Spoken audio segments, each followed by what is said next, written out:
xibaar yu wér te wóor ca tàng-tàng ba abonnez-vous pour ngeen di mën di jot suñuy vidéo.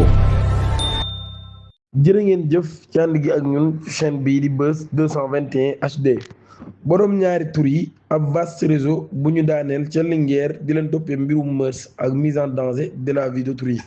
Commissariat urbain de Linguère daan nay day daaneel ab réseau criminel organisé boo xam ne nag daal mbir mi ngi xew la 19 avril 2026 ci interpellation wu 18 individus suspects yi nag liñ leen toppee bokk na ci ab procédure portant sur des faits présumés d'association de malfaiteurs, harcèlement sexuel, incitation à la débauche, diffusion d'images pornographiques ak acte contre nature. waaye li ci gën a garaaw sax mooy wàlle doomu jàngoro bi nga xam ni moo di sida ci tayeef.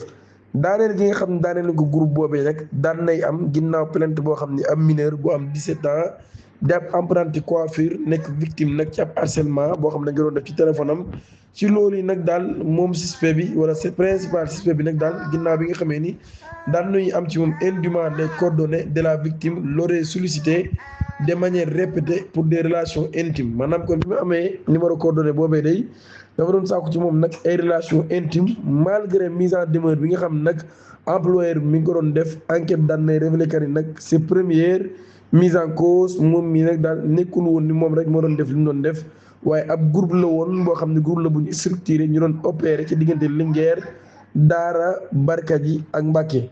investigation yi nga amal nag investigation yooyu kon moo daal di leeral ab système d'essence de partenaires et l'organisation des rencontres clandestines à l'échelle régionale.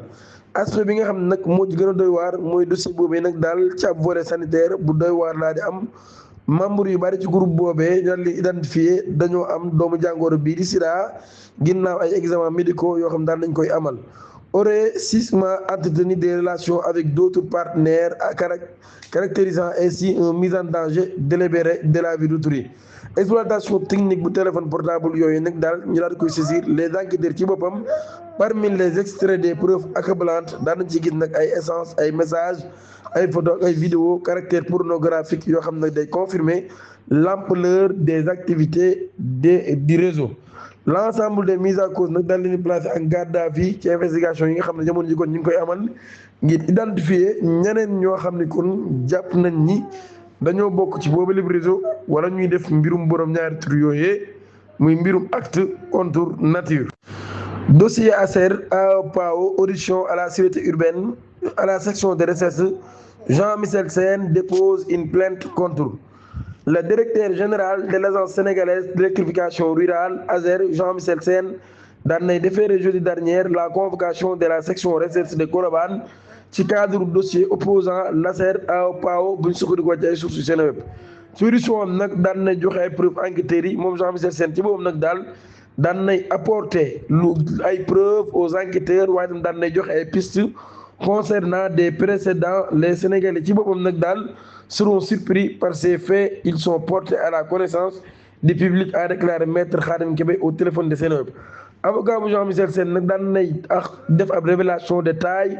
Son client ci moom nag daan nay déposer plainte sur la table du procureur de la République contre son prédécesseur Babou Diallo. Le décaissement de 37 milliards de francs CFA a été effectué sous la direction de son prédécesseur Baba Diallo, a révélé maître Kébé. di ñaan ngeen abonné activé cloche notification bi tamit vidéo bi